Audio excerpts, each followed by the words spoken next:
Ricky Sapp joins us on the program.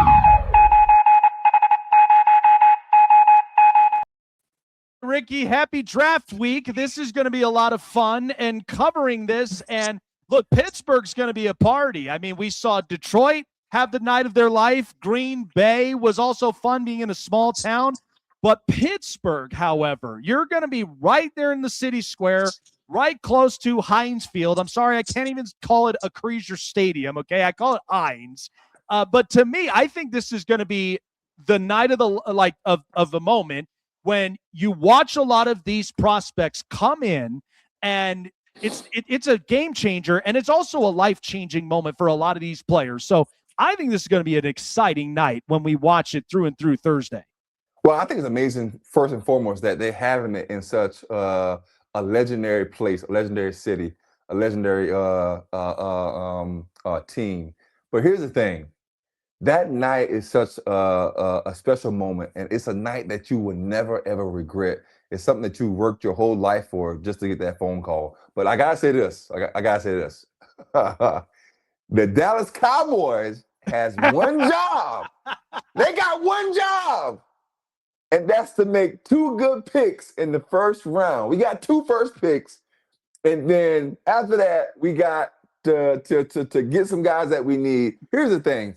Somebody need to tell Jerry Jones, look, we don't need you in the draft room. The only thing we need Jerry Jones to do is write the checks, and that's it. That's it. And that's listen, it. You know, it's funny. We have, including the Cowboys, 5 teams with first-round picks, with 2 or more. So the Giants made a trade to trading Dexter Lawrence to the Cincinnati Bengals. And I'll make the argument as I make my take later on, but I think this was good on both ends because, number one, you still got an existing contract. You're paying him $18 million per year until he now has the 1-year, $28 million cap hit for Cincinnati. Yes. But here's the problem. Cincinnati was not able to stop the run, which has been a problem. Yes, they had a product in somebody that can accumulate sacks and get pressures, and Trey Hendrickson. Now he's gone. So you you shift over the philosophy on defense because you're trying to stop the run. And then on top of that, it's less pressurizing for a guy like Shamar Stewart, who you're trying to get on the same page after last year. So I think with Cincinnati, they're confident. I think they feel we can get depth pieces after what we addressed in free agency. Mm-hmm. And as for, we'll start with Cincinnati. What did you feel of this trade? Because I think they went all in on defense. They listened to Joe Burrow because in the end, Joe is saying to the ownership, I can get you the points, but I need to have more time on the field to do so. And because that, Duke Tobin was going and addressing these problems, I think we might see a different look of Cincinnati this year. And that's my question. What the heck has Joe Burrow been saying to the organization for the last couple of years? Because one person I think they said maybe last year, are the Cincinnati Bengals wasting Joe Burrow's career by not going and getting what he needs? So the fact that they are listening to him and they went and got Dexter, now I'm wondering, what is the draft going to look like? Are they going to address the needs with the offensive line? I think since he's been in the NFL, he hasn't had a solid offensive line. He needs help. If you can protect him, he's one of the best, if not the best, quarterbacks in the NFL. So I'm going to be interested to see what they do in the draft. I agree. And so when I look at the other side of things with the Giants, the Giants now have 2 first-round picks. Now, 5 teams that have this. These are pivotal reconstructing rosters for either the offense or the defense.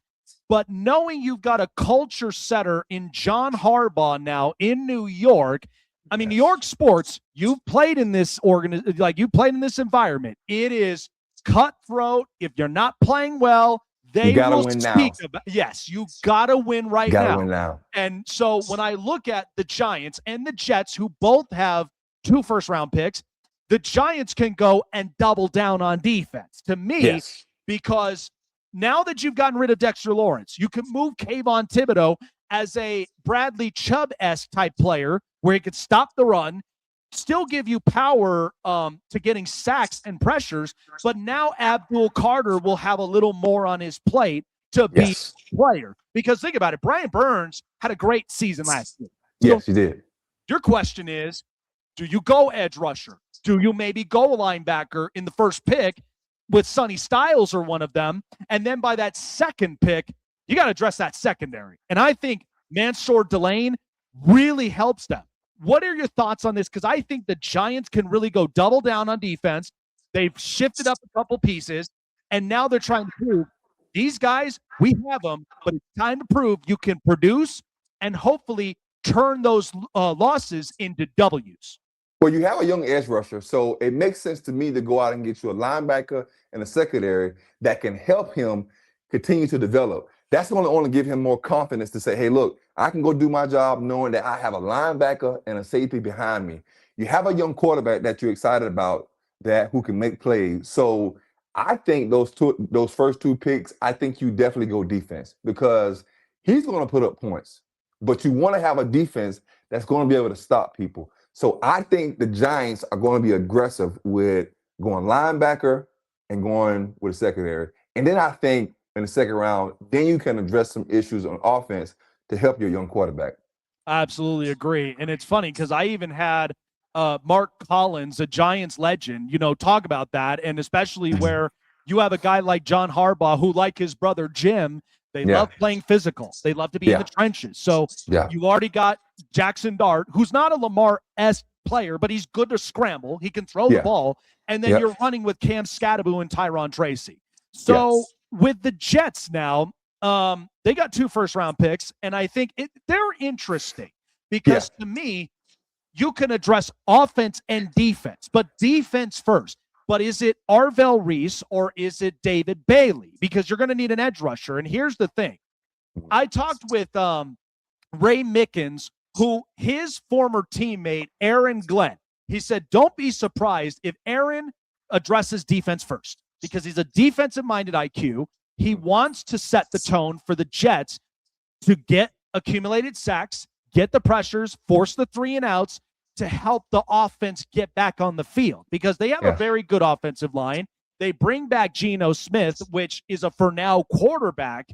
But I'll make the argument you go and get a defensive edge rusher, and maybe, just maybe, you maybe go and get a quarterback like Ty Simpson, or maybe you give me a reason to set the depth on either offense or defense to then maybe go and groom up your quarterback for the next year because of how stacked it is for next year. Well, coming in, they already had, a good young defense. And everybody was saying, like, all they need is some offense to get going. Right. But now with Aaron Glenn, we know that he's a defensive-minded guy. So, of course, I think if I had to guess, he's going to go heavy on defense. And then he's going to build around his offense as you get into the second round. Listen, they need a lot of help, in a lot of places on that team. But I think the one thing that they have to do, which I think Aaron Glenn is going to do, is he's going to address the defense. I think you have to go edge rusher. I think that we all know there's a couple spots in football that you must have: an edge rusher, a left tackle, and a god doggone quarterback. So I think that we'll see the Jets go edge rusher first, if I had to guess.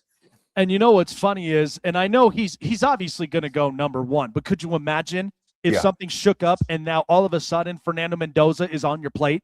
You can't turn that away. You can't turn it away. No, and I think because it feels like it could be a fit because Aaron Glenn is a physical guy, and you have a guy who was a product of physicality in Indiana. Then if you get a guy like that in there where you have Geno for right now, let him learn the playbook by at least 8 weeks max, and then see what the offensive line with Armand Membo and even with Alou Fashanu, how they'll defend, and then give the kid a chance to where he can be the game changer in this offense.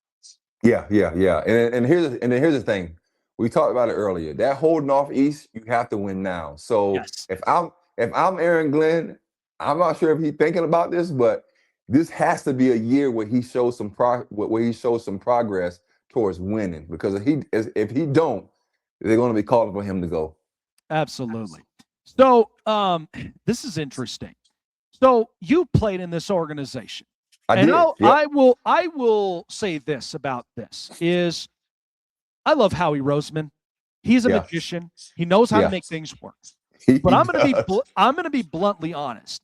Philadelphia, I feel, is so highly emotionally overdriven. When you hear it from the media, the locker room, the coaches, and on the field, that it's so hard to really define it because it's only in Philly.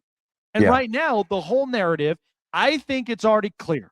A.J. Brown may end up seeing his way out the door. Yes. But this Jalen Hurts narrative, I can't understand it. They call him uncoachable.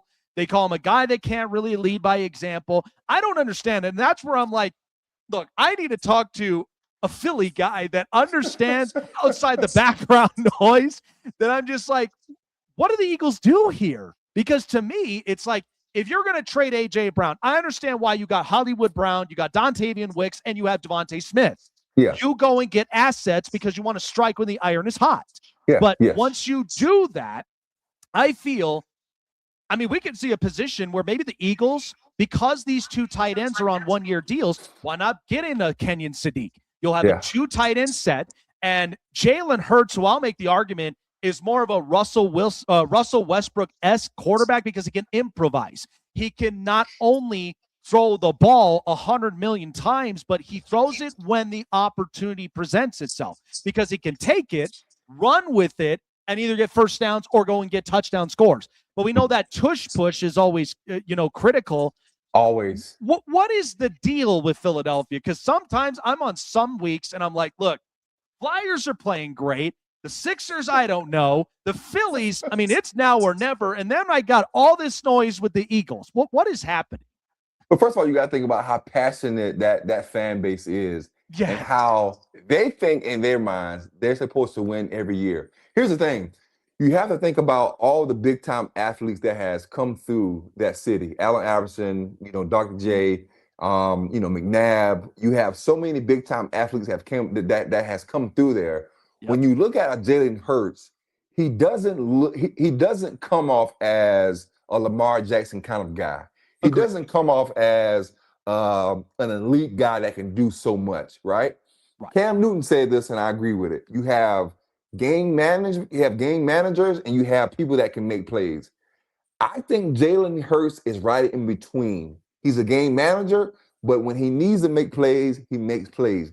But I don't think he stands out as an elite player that Philly is used to, if that makes sense. Agreed. Yeah. And I think, many people, because I've had conversations off the air when you break down the team build, the foundation, and then strictly quarterback, stature. Because, I mean, it's like, I don't expect my quarterback to be this, almighty and like amazing and just like, like you're shopping up at your local stores. Like I'm a kid at a candy store and there's the amazing like new flavor that you want to try so bad. I'm not looking for that. I'm looking for smart, could be quirky, could be nerdy, but he's a leader at the end of the day. And he gets the job done though. He gets the job done. Yes. Final question before letting you go. So you're Clemson alumni. You got two Clemson boys, TJ Parker and Peter Woods. I do believe, though, like there was a part where Peter Woods during the Clemson season, it was a little bit challenging. However, I think if you put him and plug him into a defense that's ready to win, I do believe you're going to get the best out of him. And I also do believe that a wild card like TJ Parker can come in and really transform this defense to take them over the top. What should we expect from these boys come Thursday? Because I think these are going to be sneaky, under the radar, but a part of great defensive foundations that will only help to make them better. Two things about these guys. Great character, high motor, strong as crap, and they're going to come in ready to play. Now, when I think about Peter Woods, his ceiling, in my opinion, is a little higher than TJ because Peter, I think, is still kind of undeveloped and he still has more work to go. I think about a team like the Chargers, Carbar. They love those short, stumpy D tackles. I think I think Peter Woods would be a good fit going to the Chargers. T.J. Parker, I think you can put him on. I think you can put him really on any team where he's going to come in and be able to compete. I'll tell you this. I worked at Clemson when T.J. Parker came in. And the one thing about T.J. Parker that I learned right away was that he was a solid assassin. He was one of those kids that he didn't talk much. Yeah. But he was also one of those kids that you didn't mess around with because he was gonna play, and he had that killer mentality. So I think that a team that's going to draft these guys, you're going to get guys that's going to have that killer mentality. They're going to be strong, great character, and they're going to come in ready to play. Oh, man, love it. I actually love that thought with Peter Woods going to the Chargers. Jim Harbaugh, he loves to double down on the front and make it the opponent's run game just a pain in the butt. So I love that thought. But, man, Thursday's going to be great. By the way, I love the shirt. I'm talking to you on a Tuesday. And here we are, you know. Ricky, appreciate you for coming on by. Enjoy draft night. It's always a fun time of year. We'll see what happens and see how these roster builds are going to look like at the end of the day, man. Appreciate you for coming on by. Hey, thank you, brother. I appreciate you, man. Absolutely. Yeah, it's going to be fun for draft night. I mean, I'm all in for it. I love the thought. I love the breakdowns. It's going to be a great night Thursday. So, all right. Well, the NBA playoffs, the play-in